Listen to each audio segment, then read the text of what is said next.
सबसे पहले बात देहरादून की। मुख्यमंत्री पुष्कर सिंह धामी की अध्यक्षता में सचिवालय में वित्तीय वर्ष 2025 और 26 की राजस्व प्राप्ति को लेकर के समीक्षा बैठक आयोजित की गई। बैठक में मुख्यमंत्री ने अधिकारियों को राजस्व वसूली बढ़ाने और तय लक्ष्यों को समय पर पूरा करने के निर्देश दिए। सीएम धामी ने कहा कि राज्य के विकास, इंफ्रास्ट्रक्चर और बेहतर व्यवस्थाओं के लिए मजबूत राजस्व व्यवस्था बेहद जरूरी है।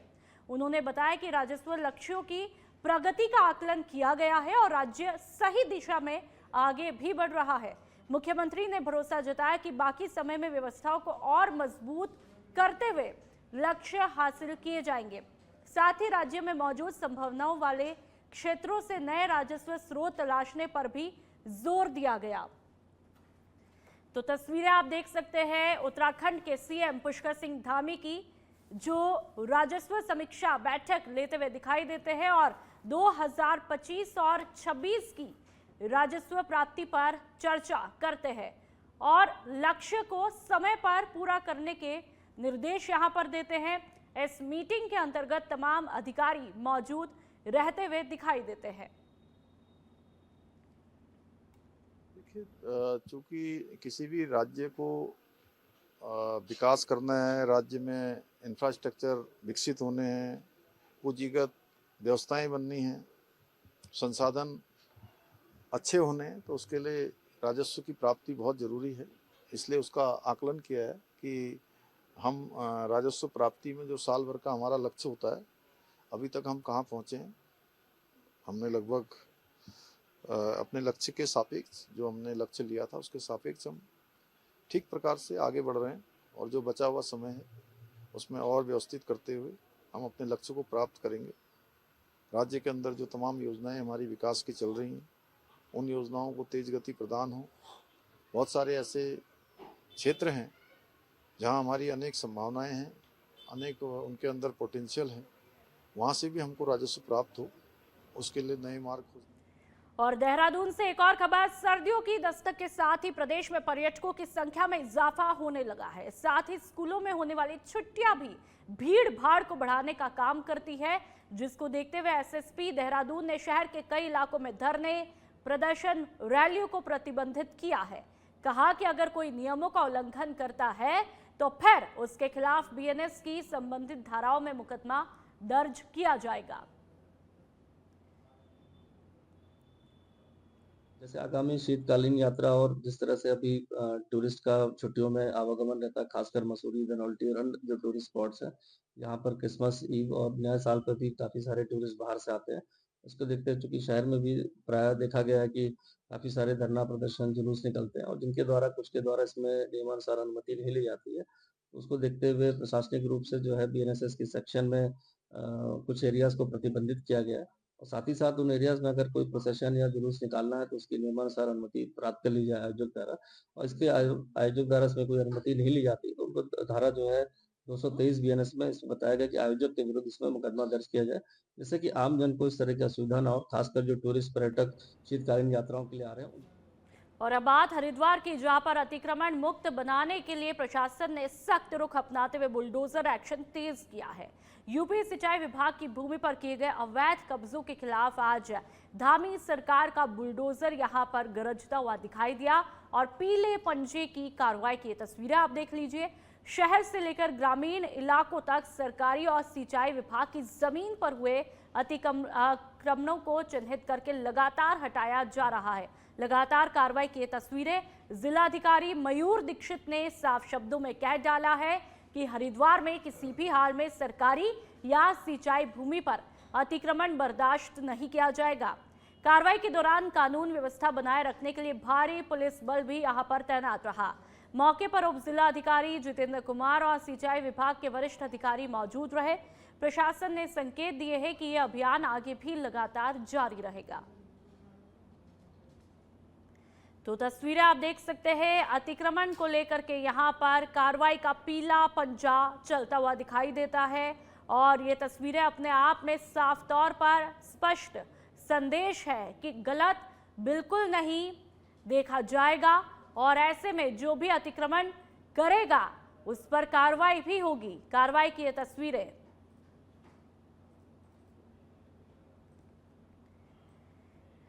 बागेश्वर में जंगली जानवरों के बढ़ते हमलों से आक्रोशित ग्रामीणों ने जिला पंचायत सदस्य हेमलता के नेतृत्व में जिला अधिकारी कार्यालय में जोरदार प्रदर्शन किया। ग्रामीणों का कहना है कि जंगली जानवर लगातार खेतों को नुकसान पहुंचा रहे हैं और अब तक कई लोग हमलों में घायल भी हो चुके हैं, लेकिन वन विभाग की तरफ से कोई ठोस कार्रवाई नहीं हो रही है। प्रदर्शनकारियों ने आरोप लगाया कि बार बार शिकायतों के बावजूद हालात वैसे ही है। ग्रामीणों ने प्रशासन से जंगली जानवरों को शूट करने की अनुमति देने और समस्याओं के स्थायी समाधान की मांग भी उठाई। उन्होंने चेतावनी दी है कि यदि जल्द प्रभावी कदम नहीं उठाए गए तो आंदोलन को और तेज किया जाएगा। प्रदर्शन के दौरान प्रशासन के खिलाफ जम करके नारेबाजी भी की गई। तो वन विभाग पर लापरवाही के आरोप यहां पर लगे हैं। प्रशासन से यही मैं उम्मीद करूंगी कि वो जल्द से जल्द कार्रवाई करे और सुअर बाड़े बनाए जाए, बंदर बाड़े बनाए जाए और अगर नहीं हो सकता है तो सुअरों को मारने का आदेश भी दिया जाए। तो इन्हीं सब समस्याओं को लेकर हम यहाँ पर पहुंचे हैं। और अब बात एक बार फिर से देहरादून की। धामी सरकार अतिक्रमण मुक्त देव भूमि बनाने के लिए संकल्पबद्ध है और इसी कड़ी में सरकारी जमीनों पर अवैध कब्जा जमाने वालों के खिलाफ प्रशासन का बुलडोजर यहां पर चलाया जा रहा है। इस कार्रवाई से लोगों में नाराजगी भी देखने को मिल रही है। साथ ही वक्फ बोर्ड के अध्यक्ष शादाब शम्स ने कहा कि किसी भी तरह का अतिक्रमण हटाने के लिए उच्च न्यायालय द्वारा दिशा निर्देश दिए जाते हैं और सरकार इन्हीं का पालन भी करती है। उन्होंने ये भी कहा कि मुख्यमंत्री का साफ मत है, सही को छेड़ना नहीं है और गलत को छोड़ना नहीं है। तो तस्वीरें साफ तौर पर और लगातार अतिक्रमण के खिलाफ कार्रवाई का स्पष्ट संदेश यहां पर दिया गया और बहुत ही अच्छी और गहरी बात कही गई कि सही को छेड़ना नहीं और गलत को छोड़ना नहीं। जहां पर भी गलत होगा वहां पर कार्रवाई जरूर होगी। ये तस्वीरों में भी साफ तौर पर कुछ क्षण पहले तस्वीरें जो दिखाई उसके जरिए संदेश दिखाई दिया। और देखिए मैं कह रहा हूं किसी भी तरह का अतिक्रमण, किसी भी तरह के अवैध कब्जे जब होते हैं तो उन अवैध कब्जों को हटाने के लिए माननीय न्यायालय की तरफ से, उच्च न्यायालय की तरफ से लगातार दिशा निर्देश मिलते हैं और जब दिशा निर्देश मिलते हैं तो सरकारें उसके खिलाफ कार्रवाई करती हैं। और मेरे युवा मुख्यमंत्री का मत बिल्कुल स्पष्ट है, सही को छेड़ना नहीं है और गलत। चंपावत में मुख्यमंत्री पुष्कर सिंह धामी के विधानसभा क्षेत्र को मॉडल ब्लॉक के रूप में विकसित करने की दिशा में ठोस पहल शुरू हो गई है। जनपद की 313 ग्राम पंचायतों में से 103 पंचायतों वाले चंपावत ब्लॉक को सामाजिक, आर्थिक, शैक्षिक और सांस्कृतिक रूप से आदर्श बनाने का लक्ष्य तय किया गया है। ब्लॉक प्रमुख अंचला बोहरा ने बताया कि हर गांव तक बेहतर सड़क, स्वच्छता और मूलभूत सुविधाएं पहुंचाई जाएंगी। बच्चों के लिए पुस्तकालय, खेल मैदान और पार्किंग की व्यवस्था भी की जाएगी और कृषि में सब्जी, आलू, हल्दी, अदरक और पूर्णगिरी क्षेत्र में फूलों की खेती को प्रोत्साहन भी मिलेगा। महिलाओं के लिए हथकरघा और गृह उद्योग को बढ़ावा देकर के आत्मनिर्भरता पर जोर दिया जाएगा। उन्होंने कहा कि सरकार जनता के द्वार की तर्ज पर 24 दिसंबर से गांव के लेवल पर ही समस्याओं का समाधान किया जाएगा। तो सीएम धामी के विधानसभा क्षेत्र पर खासा फोकस और 103 ग्राम पंचायतों को सौगात विकास की मूलभूत सुविधाओं पर जोर यहां पर दिया गया और महिला रोजगार को बढ़ावा देने की बात भी कही गई। चंपावत ब्लॉक को मॉडल ब्लॉक बनाने की पहल यहां पर देखी जा रही है। तो पंचायतों के समग्र विकास की बात यहां पर ऐलान किया गया। जैसा कि हम सभी जानते हैं कि हमारे यशस्वी माननीय मुख्यमंत्री जी का ये प्रयास है हमारे चंपावत जिले को एक मॉडल जिला बनाने का और उन्हीं से प्रेरणा लेकर हम भी ये प्रयास कर रहे हैं कि हम हमारे चंपावत ब्लॉक को एक आदर्श ब्लॉक बना पाएँ और इसी के चलते हम ये कोशिश कर रहे हैं कि हम गांव की सरकार को गांव के बीच ले जा पाएँ और इसी के चलते जो हमारी बीडीसी की द्वितीय बैठक है आगामी 24 दिसंबर को उसे हम सिप्टी न्याय पंचायत में करा रहे हैं और हमारा ये भी प्रयास है कि हम हमारे माननीय मुख्यमंत्री जी की परिकल्पनाओं को जमीनी रूप देकर उन्हें एक ऐसा स्वरूप दें जिससे कि जो हिमालय राज्य हैं उनके अन्य ब्लॉक भी हमारा अनुसरण करके इस देहरादून से खबर है, जहां पर नगर निगम क्षेत्र में आक्रामक और खतरनाक नस्ल के श्वानों को लेकर के सख्ती की तैयारी शुरू कर दी है। नगर आयुक्त नमामि बंसल ने बताया कि बोर्ड बैठक के निर्णय और माननीय सुप्रीम कोर्ट के निर्देशों के मुताबिक म्यूनिसिपल बॉडी क्षेत्रों में श्वान पशुओं के लिए साफ नियमावली तैयार की जा रही है। विशेष रूप से खूंखार नस्लों को लेकर कड़े प्रावधान तय किए गए हैं ताकि आमजन की सुरक्षा सुनिश्चित की जा सके।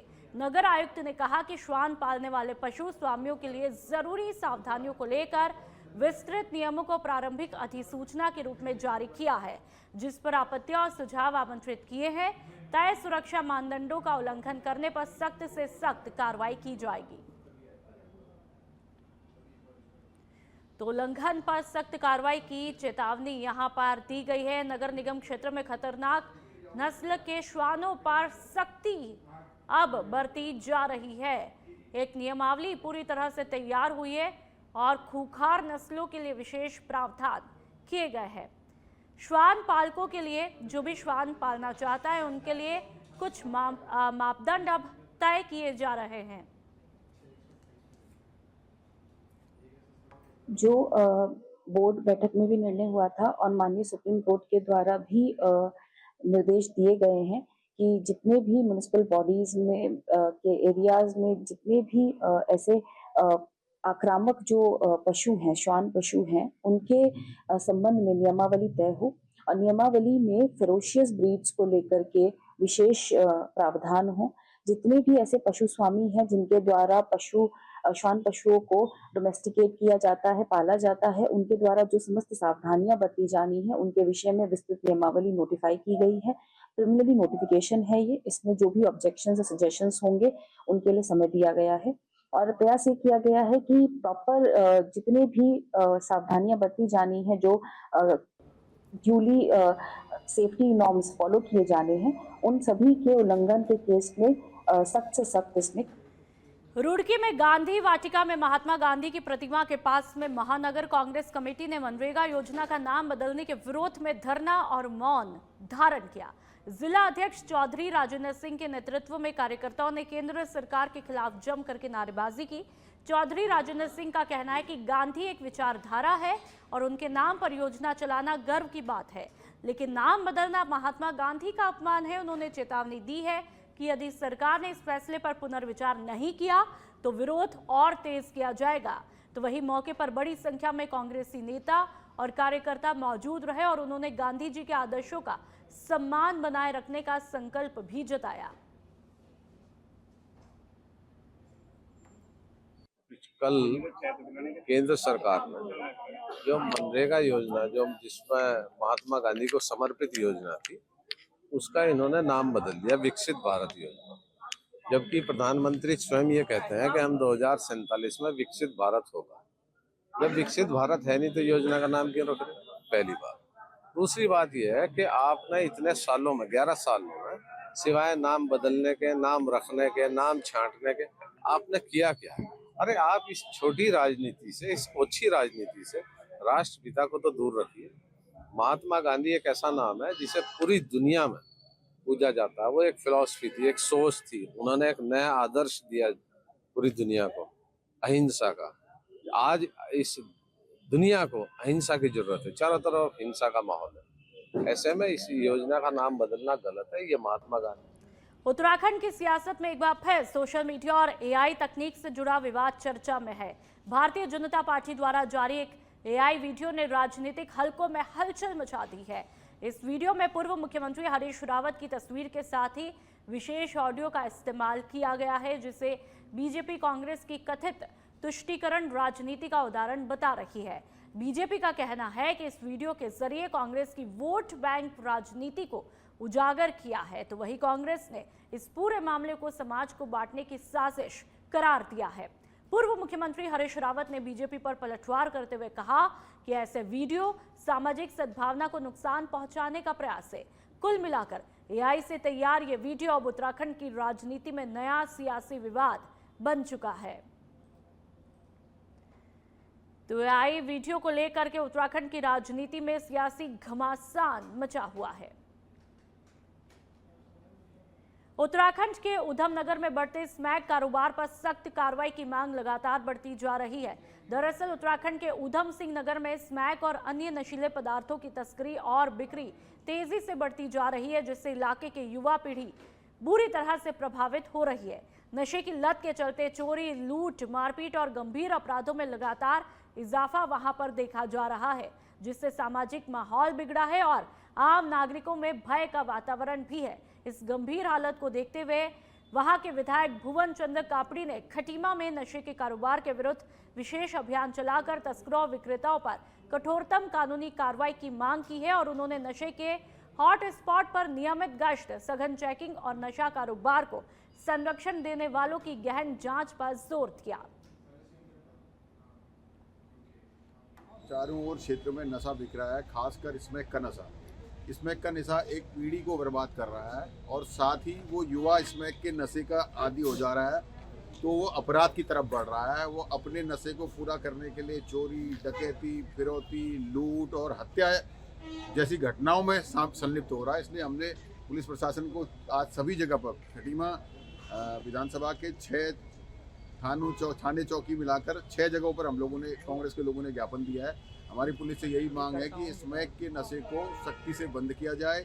स्मैक बेचने वालों को, नशा बेचने वालों के खिलाफ कठोर कार्रवाई, जो भी नशा बेचता है उसके खिलाफ कठोर कार्रवाई की जाए, जिससे कि समाज में नशे का प्रचलन कम हो, बंद हो और हमारा युवा पीढ़ी इस नशे की तरफ न जाकर, अपराध की तरफ न जाकर वो सुरक्षित रहे। हाँ जी, देखिए अभी क्षेत्रीय विधायक माननीय कापड़ी जी द्वारा जो है अपने हाथों के साथ एक नशे के संबंध में एक जनरल ज्ञापन दिया है, जो हमारी समस्त चौकियों में, थाना धनगई और खटीमा में मेरे को भी दिया है। इसमें इन्होंने क्षेत्र में जो इनका कथन है कि बढ़ती हुई जो नशे की प्रवृत्ति, उसके चलते जो विगत में घटनाएँ हुई हैं उसमें दिया है। इसमें हम लोग जो है टीम बना के कार्य कर रहे हैं, क्योंकि अभी कुछ घटनाक्रम हुआ है, तो इसमें जो है एक बहुत बड़े पैमाने पर जो है। और अब खबर देहरादून से। देहरादून, ऋषिकेश, हरिद्वार और रुड़की में निजी बस कंपनियों और ऑनलाइन बुकिंग प्लेटफॉर्म के खिलाफ परिवहन विभाग ने सख्ती शुरू कर दी है। बिना मानक पूरे किए संचालित हो रही बसों पर चालान के साथ ही 3 कंपनियों रेड बस, पेटीएम और अभिबस को एग्रीगेटर लाइसेंस न होने पर नोटिस जारी किया है। आरटीओ देहरादून की अनीता चमोला ने बताया कि ऑनलाइन बुकिंग के लिए एग्रीगेटर लाइसेंस लेना अनिवार्य है और बिना लाइसेंस संचालन करने वाली कंपनियों के खिलाफ कार्रवाई की जा रही है। अब तक 170 से ज्यादा बसों के चालान काटे जा चुके हैं। ऑनलाइन बसेस में अन्य राज्यों की भी देहरादून में कई तरह की बसेस की सेवाएं चल रही हैं। उसमें डीजल और सीएनजी संचालित गाड़ियां तो हैं, साथ में ईवी व्हीकल्स भी हैं जो काफ़ी संख्या में देहरादून में संचालित हो रही हैं। तो इनकी जब चेकिंग के दौरान देखा गया तो एक तो कुछ समस्याएं भी थी, डॉक्यूमेंट्स पूरे नहीं थे, चालक जो है वो बिना लाइसेंस के या किन्हीं और बिना वैध प्रपत्रों के गाड़ियों को चला रहे थे।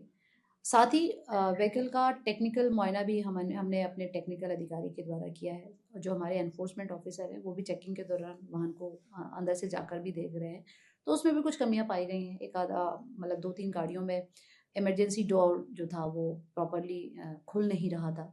साथ ही गाड़ी में अतिरिक्त सीटें भी लगाई हुई थी और कुछ एक केसेस में तो गाड़ी में कुछ और कमियां भी पाई गई हैं। तो इस आधार पर भी गाड़ियों के जो है वो वाहनों के चालान किए गए हैं और उनसे जुर्माना भी वसूला गया है और उनको बंद भी किया गया है।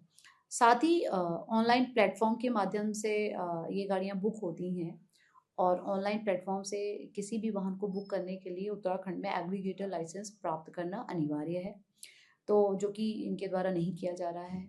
इसमें रेड बस के थ्रू ऑनलाइन बुकिंग हो रही है इन बसेस की, साथ ही एक अभी बस है और एक पेटीएम के थ्रू।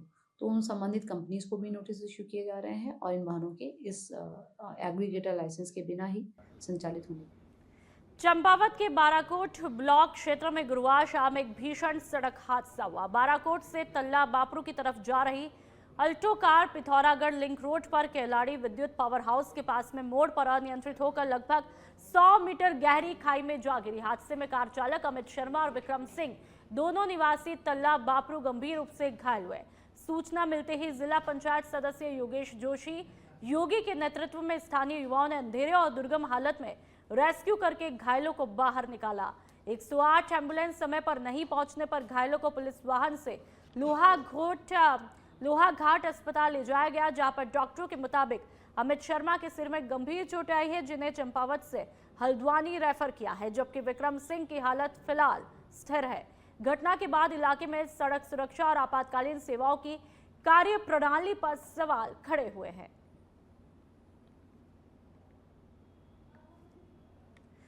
बढ़ते हैं आगे। देहरादून नगर निगम द्वारा शहर में अतिक्रमण के खिलाफ सख्त अभियान चलाया जा रहा है।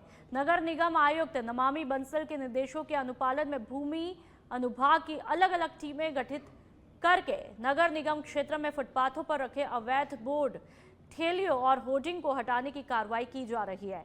नगर आयुक्त ने बताया कि चाहे रेजिडेंशियल क्षेत्र हो या फिर बाजार का इलाका हो, किसी भी प्रकार का अतिक्रमण बर्दाश्त नहीं किया जाएगा और नगर निगम की टीमें लगातार कार्रवाई कर रही है। कई जगहों पर अतिक्रमण हटाने के दौरान विरोध के हालात भी देखने को मिले, जिसके चलते अब ये अभियान पुलिस बल की मौजूदगी में चलाया जा रहा है ताकि कार्रवाई प्रभावी और व्यवस्थित दोनों तरीके से हो।